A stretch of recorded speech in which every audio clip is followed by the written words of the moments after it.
Because of Winn Dixie by DiCamillo. Chapter 15.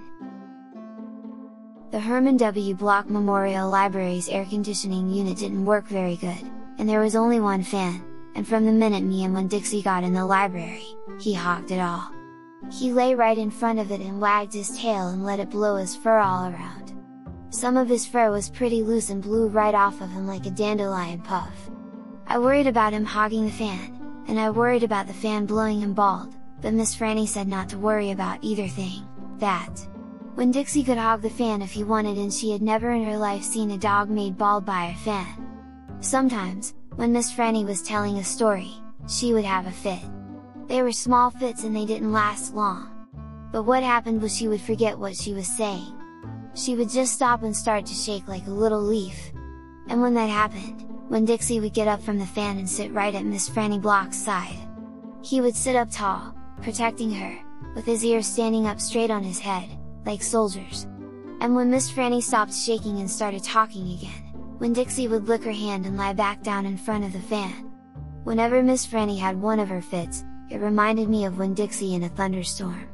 There were a lot of thunderstorms that summer, and I got real good at holding on to Winn Dixie whenever they came. I held onto him and comforted him and whispered to him and rocked him, just the same way he tried to comfort Miss Franny when she had her fits. Only I held onto Winn Dixie for another reason, too. I held onto him tight so he wouldn't run away. It all made me think about Gloria Dump. I wondered who comforted her when she heard those bottles knocking together, those ghosts chattering about the things she had done wrong. I wanted to comfort Gloria Dump. And I decided that the best way to do that would be to read her a book, read it to her loud enough to keep the ghosts away. And so I asked Miss Franny.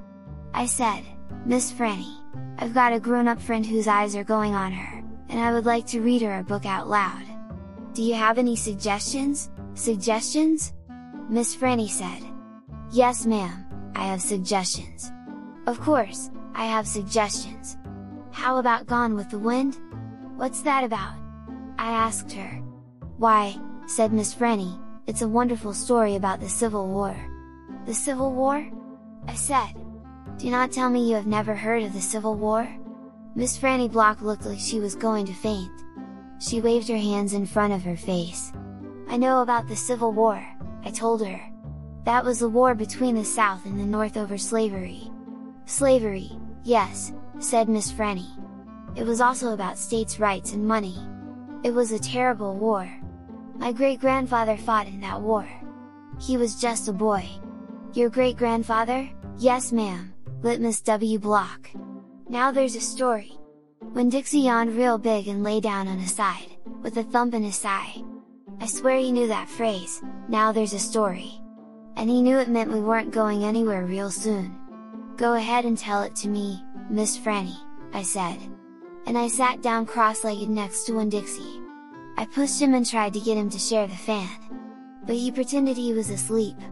And he wouldn't move.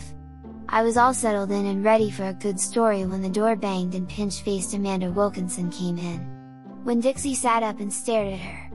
He tried out a smile on her, but she didn't smile back, and so he lay down again.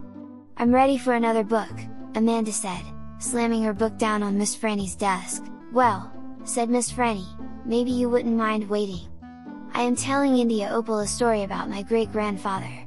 You are, of course, more than welcome to listen. It will be just 1 minute."